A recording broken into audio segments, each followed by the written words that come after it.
pear and grapefruit.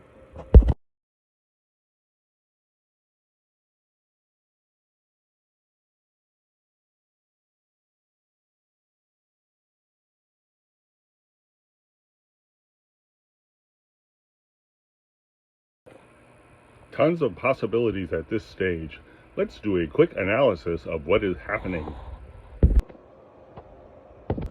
Here's a diagram of our subject. Let's consider what we can see. The most notable features, here we have a reflection of the light. Down here we have another reflection, which is the light that bounces off the paper and goes up, and then it makes this like little crescent light area. Then, you know, we have these little things like this.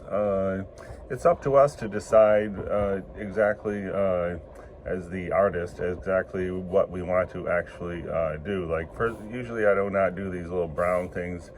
It's certainly not accurately. As far as our painting goes, our next step is going to be to hint at the shadows, which, you know, if we just continue painting like this, it's going to be like it's floating up in the air.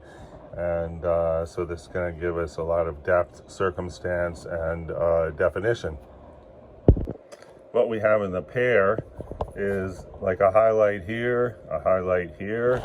I was very careful to leave this white area here. Likewise for that, because this will give us an easy contrasting area there, which is going to come forward as contrast will, and be a cornerstone of the depth of our project here. Also on the pear, you can see this little crescent thing of a highlight right here that is, you know, shadow dark. The shadow overall here is dark, and then there's this very thin, razor thin white area. And we're going to try to keep that intact as we do the shadow. Next, we're going to do a shadow that goes down to here, down here. I don't know if it's going to work, but we're going to try to leave some kind of highlight down in these areas. You know, what makes this round?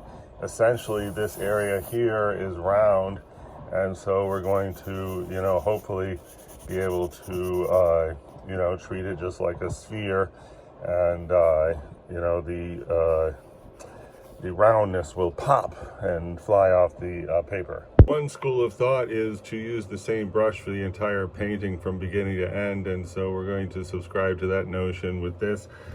Next, to do the shadow, we got a choice of warm or cool colors. I'm going to say that's warm. I don't know if it's like a reflection or something, but I'm seeing little red, orangish, gray there. You don't paint with the palette you wish you had. I'm painting with the palette I have right now. This is a remnant of I don't know what, but it's definitely a warm brownish, and so I'm going to go discreetly here and try to paint the shadow. Since the grapefruit shadow is behind the pear shadow, I'm going to just try to change up the color ever so slightly, and so I'm just making, I get it just maybe 10% lighter.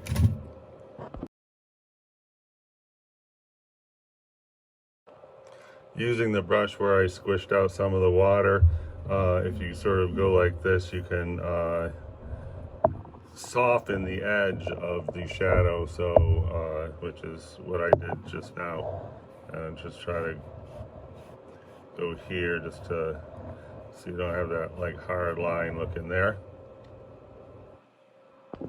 Looking great. We're definitely in the phase of, gosh, I hope I don't mess it up.